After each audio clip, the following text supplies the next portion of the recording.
Pour comprendre le monde d'aujourd'hui, il faut arrêter de voir les prophètes comme des figures mystiques du passé. Ils sont des hackers.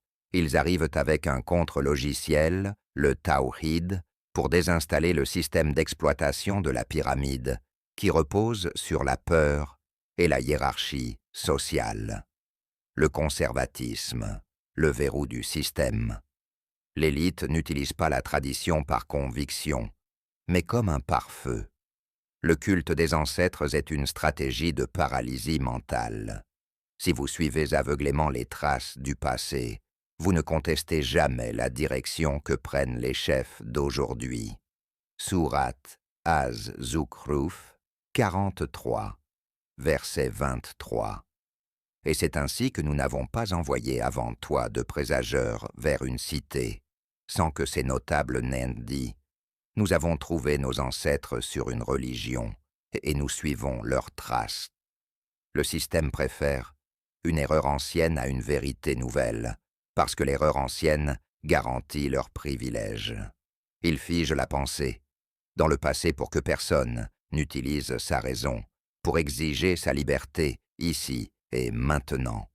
Sourate Al-Baqarah 2, verset 170. Et quand on leur dit « Suivez ce qu'Allah a fait descendre », ils disent « Nous suivons plutôt ce sur quoi nous avons trouvé nos ancêtres ». Le chantage à la sécurité. Le tyran se présente toujours comme le protecteur. Il appelle corruption toute tentative de déprogrammation. Pour le logiciel pyramidal, l'autonomie est un danger et la liberté est un désordre. Ils utilisent la peur du chaos pour que vous acceptiez de rester au bas de la structure. Sourate Ghafir 40, verset 26. Pharaon dit « Laissez-moi tuer Moïse, je crains qu'il ne change votre religion ou qu'il ne fasse apparaître la corruption sur terre. » Le mépris de classe. Si vous refusez le logiciel dominant, l'élite, le mala, vous disqualifie socialement. Ils utilisent le mépris pour que vous ayez honte de sortir du rang.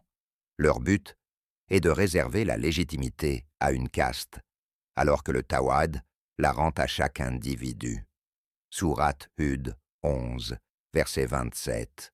Les notables de son peuple qui avaient mécru dirent « Nous ne voyons en toi qu'un être humain comme nous, et nous voyons que ce sont seulement les plus vils parmi nous qui te suivent sans réfléchir. » Le trône, l'unique centre de commande.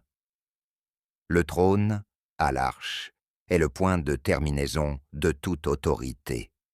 Dans le logiciel de la pyramide, l'élite tente de construire son propre trône pour capter l'obéissance. Mais le trône appartient au tout miséricordieux. Cela signifie que la source de tout pouvoir est la miséricorde. Si une autorité n'est pas miséricordieuse, elle est une erreur système, une usurpation. Sourate Taha 20, verset 5. Le tout miséricordieux s'est établi sur le trône.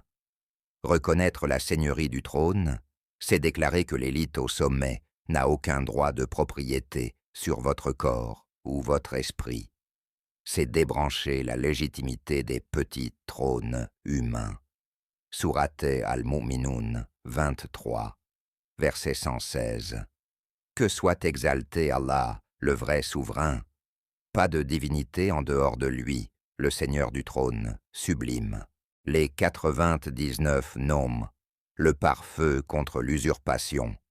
Les 99 noms servent à reprendre les attributs que les élites ont volés pour se faire passer pour des dieux. Quand la pyramide vous fait croire qu'elle est la source de votre salaire ou de votre sécurité, elle pirate votre système nerveux. Sourate Al-A'raf 7, verset 180. C'est à Allah qu'appartiennent les noms les plus beaux. Invoquez-le par ces noms et laissez ceux qui profanent ces noms. Invoquer ces noms, c'est désinstaller les faux seigneurs. Si Allah est le seul juge, Al-Hakam, alors le jugement social de l'élite est nul.